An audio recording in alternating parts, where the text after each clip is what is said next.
It's my pleasure this afternoon to be here with Anne Hayes. Anne and I used to work together for Glaxo many years ago, and Anne's career has absolutely blossomed from that time onwards. She was a great inspiration to me in those early days. Perhaps you'd like to start off by telling us what actually influenced you to go into science in the first place, going back to your school days.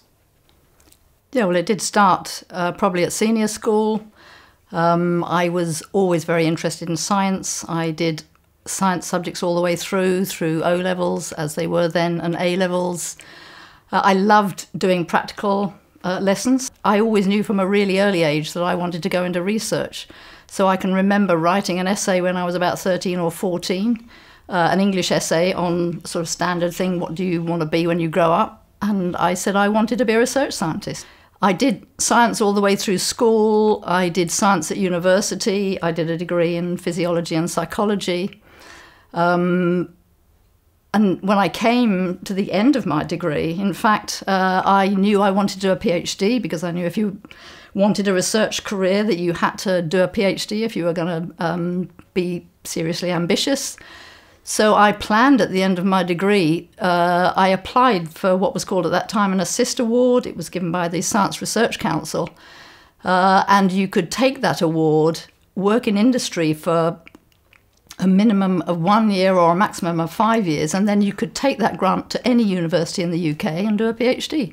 So, yeah, I did plan it. Which A-levels did you take? I actually did physics, chemistry and maths. I mean, strangely, given my subsequent career, I didn't do biology, but I wanted to do maths. I thought, actually, interestingly, I thought maths was an easy option, because if you can do maths, you don't have to do a lot of work for it. You have to have chemistry if you're going to do a science degree.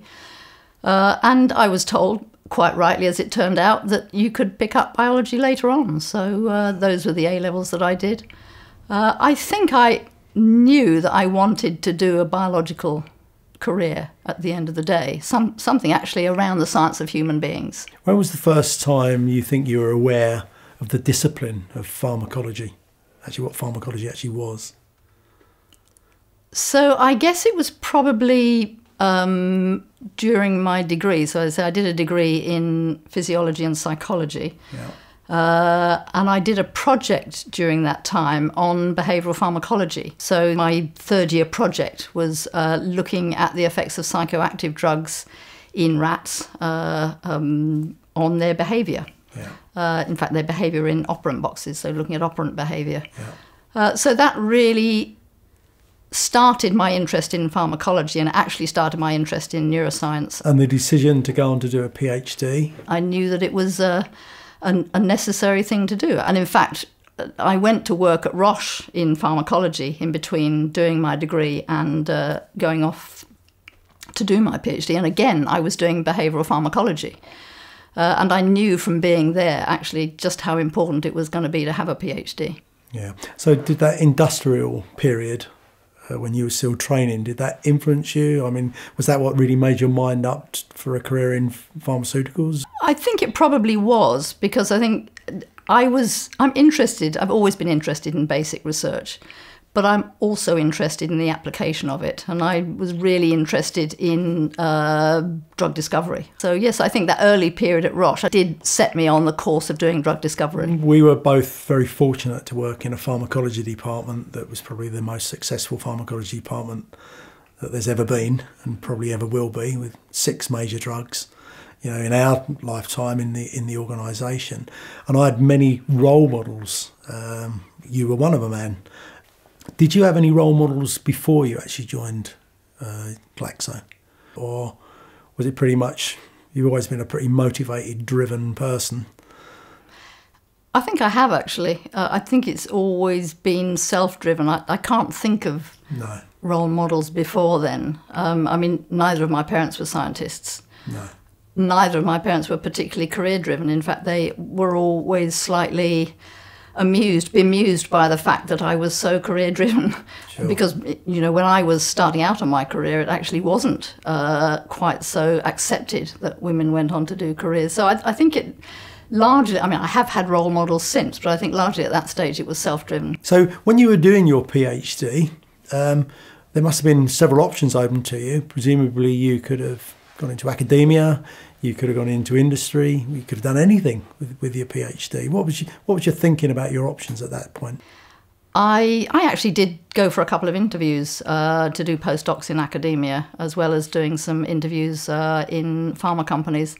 And I think my prior experience at Roche and just the fact that I wanted to do applied science as well as basic science directed me towards going into industry. Yeah. And I mean, it was interesting, when I went for the interview at Glaxo, I knew almost from the first morning when I was there at the interview, the atmosphere of the place, the people I was talking to, that it was the place that I wanted to work. And I was right. I mean, I just loved being at Glaxo. And it was in the heyday of pharmacology. I mean, Glaxo really, the drugs they discovered at that time were based on pharmacology. They were based on the premise that if you got receptor selective drugs, that they would be effective without having the side effects if you could get very selective drugs, and that was the principle of salbutamol, a selective beta-2 agonist, which was discovered before I got there for asthma. Yeah. Very successful first-in-class drug. It was the principle for sumatriptan, a first-in-class migraine drug, which is a selective 5-HT1 agonist. It was wonderful, actually, to hear the first reports. I mean, that work wasn't actually done in my lab, but it was done in the department I was working in. Sure. And it was great to hear the reports coming back from patients as to how it had transformed their lives. They'd gone from a stage where there wasn't anything which would treat it too effectively to something which would abort the migraine. Yeah. And then there was the third drug that comes to mind is the 5-HT3 antagonist Zofran, which in fact the work on that drug was initially done, or the work on 5-HT3 receptors was initially done by a guy in the team we both worked in Greenford, called Simon Ireland. Yeah. And before the launch of that drug, if you had a course of chemotherapy, then every time you had a dose, you had sickness for 2 or 3 days afterwards.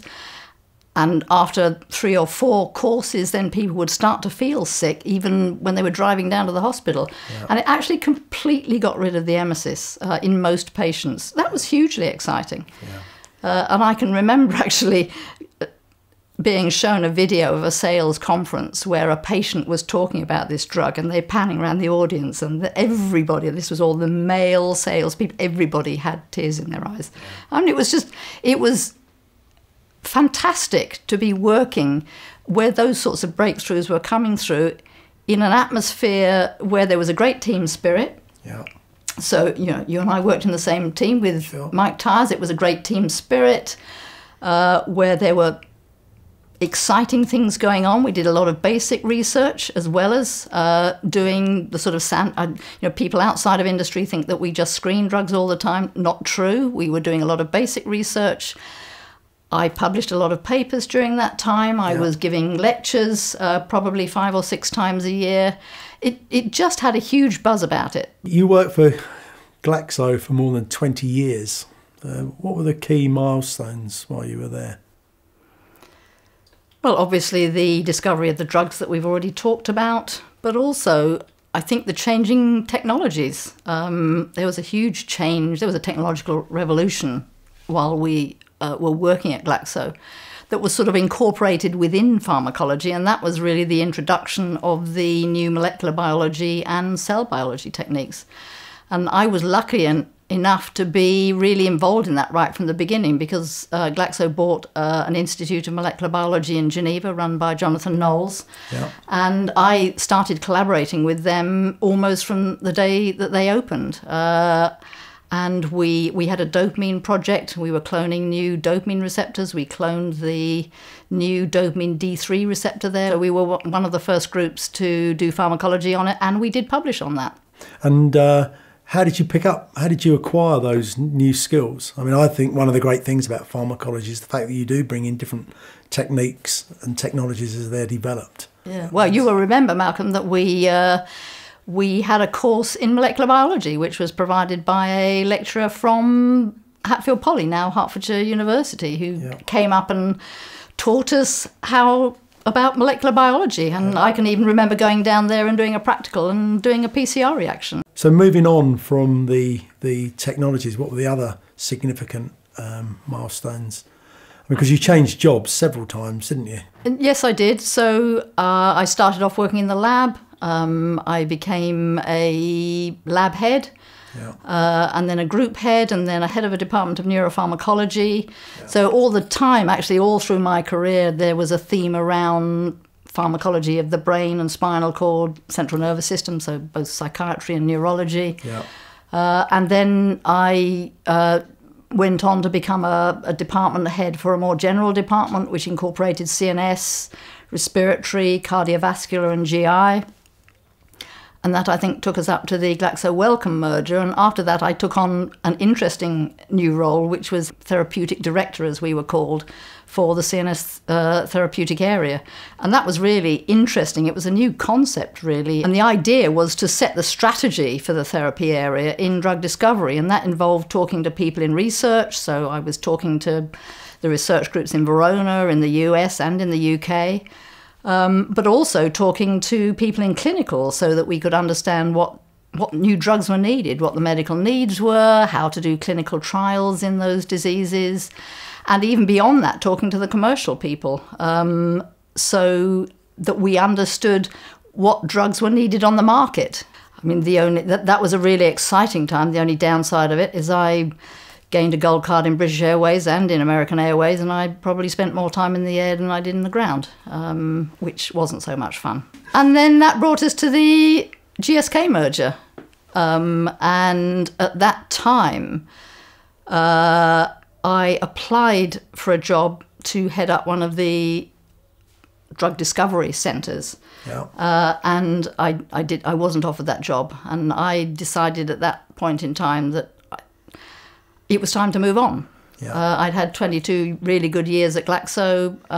I felt that this was an opportunity to go out into the big wide world and do something different, and that's exactly what I did. And it didn't take me long to decide that I wasn't going to work in another big pharma company, because I'd just been there and done it. I thought about going to work in the States, perhaps, but for various family reasons that wasn't very easy. And then I thought about working with smaller companies. And I thought, well, I know what I'm going to do. I'm going to set up as a consultant so I can actually do some consulting with small companies, find out what they're about. And then if I like it, then I can sort of select a company to go and work for. I started consulting for small companies mainly. I got invited to sit on boards. I co-founded 3 companies with other people, and I just found that I liked the sort of portfolio career. So since 2001, when I left Glaxo, I've been an independent consultant for all of that time. Yeah. And that's been equally exciting. I've learned as much as I learned at Glaxo, but just in different ways. Well, I guess you have to do everything when you're in a small company. Absolutely. And there's absolutely no hiding. Absolutely right. And so when you're co-founding a company, you have to decide on the strategy, you have to get the IP together, the intellectual property together, you have to recruit people into the company. Most importantly, you have to raise money for the company. So that's been an interesting experience, going around venture capitalists and other investors and raising money for companies. And what have been the challenges associated with having that portfolio of companies? Always in a small company, there are times when you are very close to running out of money. And that's when you're sitting on a board, you have to ask questions, governance questions. Is this business a going concern? And you have to satisfy yourselves that there is sufficient chance that you're going to be able to raise investment to answer that question. Otherwise, you have to go into liquidation. So, there have been some hairy experiences of that sort. There have been some difficult experiences with difficult people. There are always difficult people, but very rewarding. So, I could tell you the experience of a small company I'm working with now, actually, which is not a drug discovery company. It's a healthcare company. But we provide cognitive behavioural therapy for patients with depression and anxiety, which is given over the internet using a text-based instant messaging type system. And I together with another biotech entrepreneur in Cambridge called Andy Richards, we met the original founders, two lady psychologists, back in 2009. Yeah. We looked at the technology. Took quite a while satisfying ourselves that there was a commercial proposition there. We took on a CEO, a guy to run the company, and we paid him ourselves for 6 months, Wow. during which time we raised money from angel investors. These are high net worth individuals in Cambridge and London. They put money into the company. We started to grow the company, and now in 2017 we have 45 people in the company. We're treating up to 1,400 patients a month in the NHS. In the UK, we've become break-even in the UK, which is a really exciting milestone for a After company. how long? That was, well, between 2011 and 2016. That's Okay. 17, that's 6 years. 6 years. Good. And we're just setting up an operation in the US. We've treated our first patients in the US. So when something is successful like that, that's a huge buzz. How much do your smaller companies work with academia? Well, most of them, or a lot of them anyway, are spin-outs from academia. Right. So they do often have academics on the board. Most small companies will have a scientific advisory board. I sit on several scientific advisory boards, but many members of scientific advisory boards are academics, and they will be all sorts of people, clinicians, pharmacologists, biologists, chemists. It depends on the major objective of the company. So you've had a long and illustrious career. What are you proudest of over that whole career? Well, there are a number of things that I'm quite proud of. So I'm proud of the work that I've done in pain research. Yeah. So I started off at Glaxo working in the lab in pain research in opioids and substance P many years ago. It was an exciting time because the enkephalins had It was, yeah. I mean, it was a been shame found, that... and the yeah, endorphins. absolutely. It was a shame that no new drugs came out of that finding, but it was still a big breakthrough, I think, in opioid pharmacology. Yeah.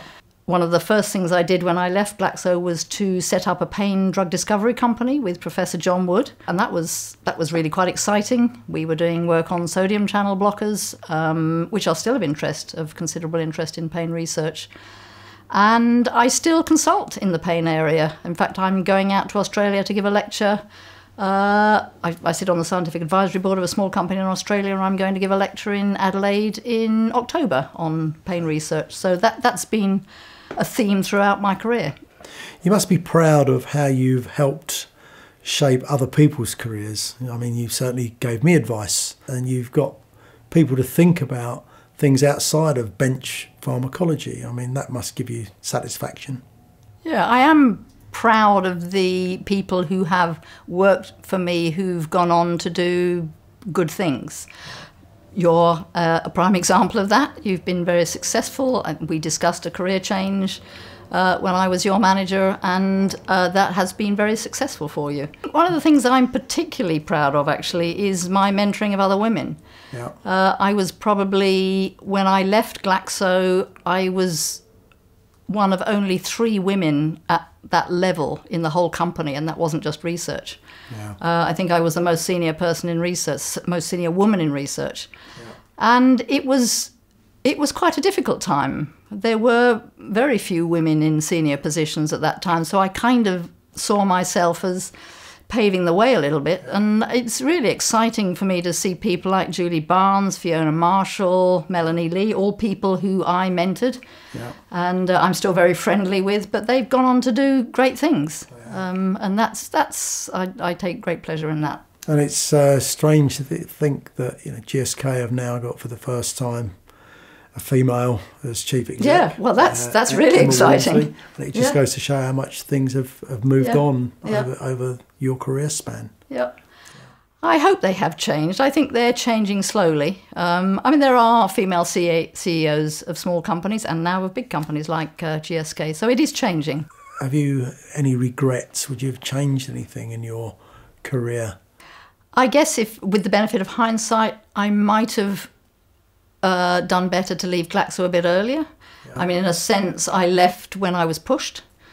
and that was a great thing to happen to me. Yeah. It gave me a change in career direction. I think it's good to move around a little bit, work in different cultures, work for different companies, and see different parts of businesses. I think if you are ambitious and you want to progress in a career, that's generally very helpful. And different management styles, I guess. Yeah, you must have seen some quite varied managers over your time. Absolutely. Yeah.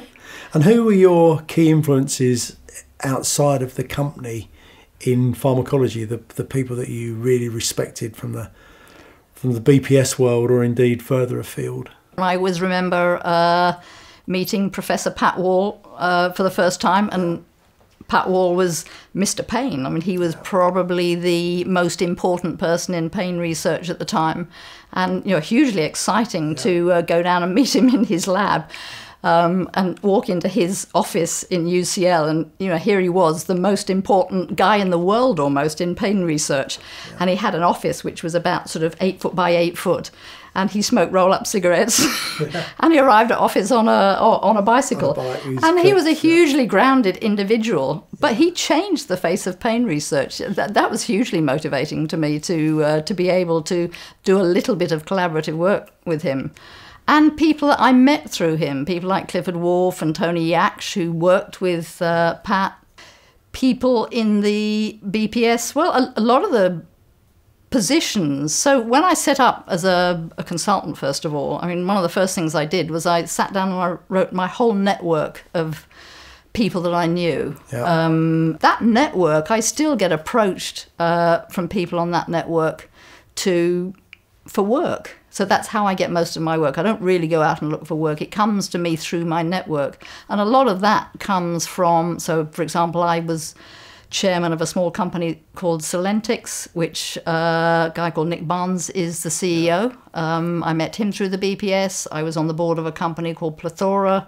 I got that position through a guy called Mike Wiley, who was also, I met at the BPS. Can we change topic a little bit, and can we talk about your publication records and your attitude to publication over the years? I mean, obviously it's not such a big driver to publish as it is in academia.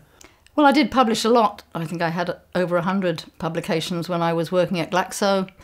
And I think it was important there. We used to publish on the basic science that we did, because we did do basic science around new receptors, around functions of those new receptors, around the drugs themselves.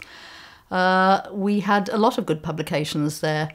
I've published relatively less since I left Glaxo, because I've been consulting for other companies. It wasn't my work to publish.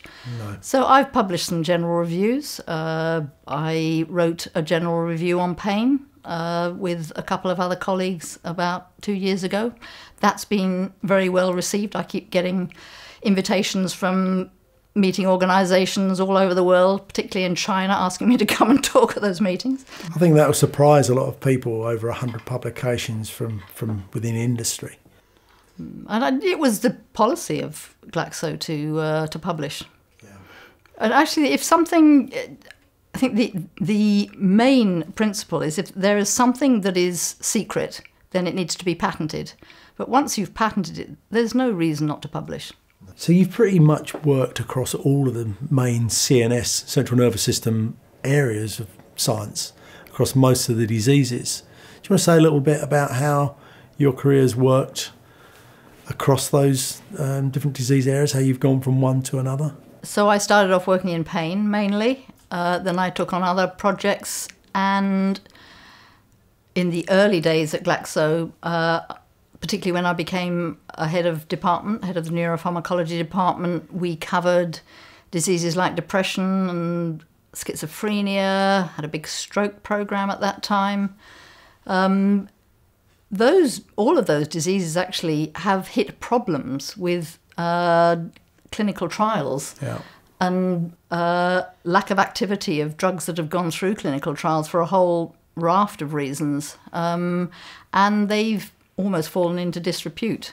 And I guess there are now new areas. So the areas that I'm working on in my consulting role are much more around Alzheimer's, a lot of work being done on Alzheimer's.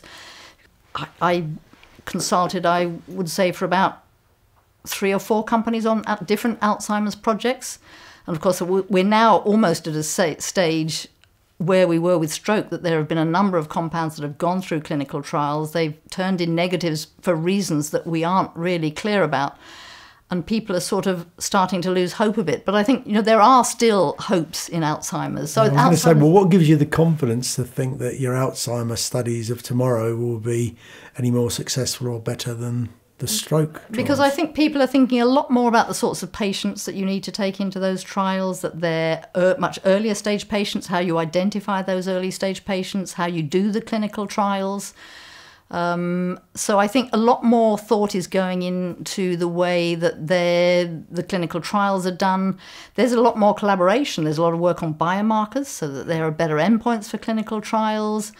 There's a lot of collaboration between different pharma companies. It's such a huge and expensive area to develop and to do clinical trials in Alzheimer's that there are even sort of collaborations across pharma companies, big collaborations between academia, health services even, and pharma companies. So I think what gives me some hope is that the effort that is going into it, the collaborative effort that is going into it, has to yield some benefit that I think wasn't there probably 20 or 30 years ago. I think you're right. And I think that the number of consortia that we're now in on basic underpinning science that we can all benefit from. Yeah. If somebody had said to me at the time you were still working for Glaxo that we'd have been working with our competitors in the space, I would have laughed and said, well, that's not going to happen. Yeah, but we now realise that we have to do it. What do you think the future of pharmacology might be? Well, I think pharmacology's changed enormously over the time when I've been working as a pharmacologist. So, when we were originally working in Glaxo in Ware and we were using gut baths and smooth muscle, bits of smooth muscle to do in vitro experiments, and we were screening 50 compounds a week. Yeah. Now everything's changed. Everything's done on molecular biology, changed things hugely. So all screening is now done using recombinant cell lines, human recombinant cell lines. You can test thousands of compounds a week, and you can make thousands of compounds a week through libraries. Yeah. So the whole paradigm for pharmacology has changed. But pharmacology still remains really important because pharmacology is the study of the way drugs interact with the body. Yeah. So it's all about function. Yeah. And that is what understanding of drug receptor pharmacology is about. So that remains really important. And whether you're doing that in a piece of guinea pig ileum or in a recombinant cell line, the general principles of the drug receptor interaction are the same. So understanding that is still really key. Doing in vivo experiments, so you understand the action of the drug in the whole animal. Yeah. That's still really important. We did at one time, I know we talked about this at Glaxo, why don't we just take it straight from a recombinant cell line into a human being? Well, that was a fantasy because you need to understand how the drug is dealt with in the body. What's its pharmacokinetics? How is it distributed? Does it get into the brain if you're talking about a drug for the central nervous system? Does it produce a functional effect at reasonable doses? Does it produce a functional effect in the disease system you want it to without producing horrible side effects? Yeah. You can't test that out first in a human being. We've had some pretty bad things that have happened in human studies. The Tegenero experiment, for example, that have taught us just how important it is to go slowly through animal studies. Yeah. Into early clinical studies, getting the dose right, starting at a sufficiently low dose, understanding what the side effect potential is. So, and pharmacology is at the centre of that. So is animal pharmacology really important, clinical pharmacology really important in understanding PK/PD relationships, for example, really important in trying to understand early clinical effects, measuring target engagement. Yeah. Measuring target engagement against biomarkers. All of those studies are pharmacological studies. So I think that's where we have to concentrate our efforts as pharmacologists in the future. Yeah. If you were giving advice to young people just about to embark on their careers, is there any advice that you give to people?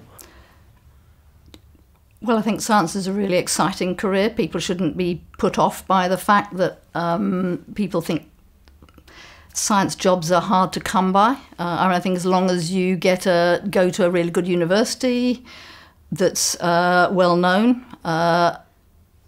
for the subject that you're actually going to study, and that there are good people there. Yeah.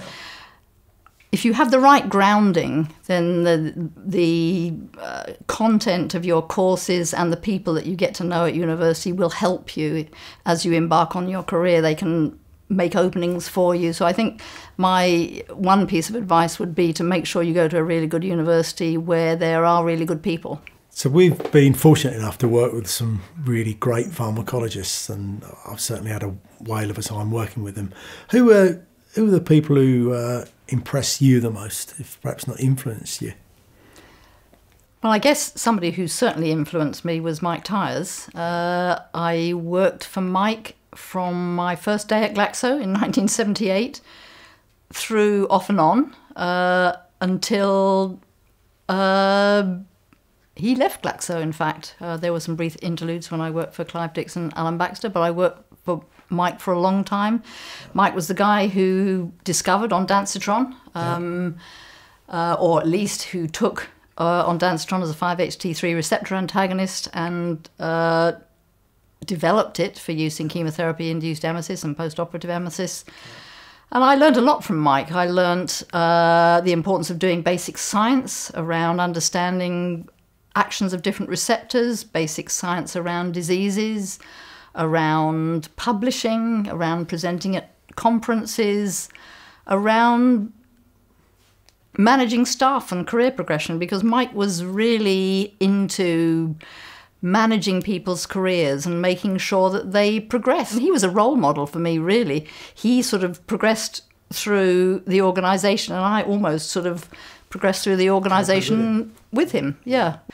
But I guess the other person was Pat Humphrey. I mean, we talked a bit about sumatriptan, and Pat was really the discoverer of sumatriptan. So, you know, he took the concept of, you know, other drugs that were being used at the time, not very successfully, that were non-selective drugs. He discovered which of the 5-HT1 receptors was on cerebral blood vessels and therefore was important in migraine, but wasn't there in the coronary blood vessels, so wasn't responsible for the coronary side effects of some of the more non-selective drugs. And he championed that all the way through to market. And, you know, that was the first triptan. There are many other triptans now on the market. It's still one of the best drugs around for migraine. Yeah. And I think what I learned from Pat is the art of championing something. There's always lots of times when you could give up on a drug. Yeah. But Pat was always really tenacious. He always looked for the positive reasons for taking things forward. And if you don't do that, you'll never get to the end. So, Anne, you've always been incredibly busy, and I just don't know how you manage to cram everything in. How do you get a good work-life balance? Well, you're right. I have always been very busy. So throughout my career, I've raised a family. Yeah. Actually, and part of that is having a husband who I've now been married to for 42 years, who has always been very supportive and very helpful. Who was a research scientist himself, of course. Who was a research chemist working at Glaxo, absolutely. So he did understand the nature of the job. I always wanted a family as well. I have 2 children. They are not scientists, although my daughter works in the healthcare system. I had very good nannies, which helped me to manage the family. In fact, I had a lot of help one way or another, which helped me to manage the family, as well as work. I've also always been very interested in sport all my life. I used to play badminton for the county many, many years ago. I played badminton until fairly recently, and I think actually keeping fit like that and having other interests outside of work is really helpful to be able to keep the stress levels under control. And have you thought about retirement? I don't think there will be a certain day when I say I will retire. I work for myself. I can do as little or as much as I want to do, and I've generally had a principle since I left Glaxo that I would do the things that interest me, I would work with people that interested me, and that I wouldn't do as much travel as I used to do.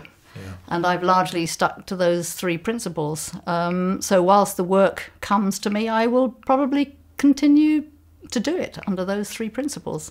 So Anne, thanks very much for chatting today. I've really enjoyed it, and it's been great to reminisce on some of the great things you've achieved throughout your career. It's been a pleasure to talk to you today as well. I hope we carry on interacting socially and professionally for a long time. I'm sure we will.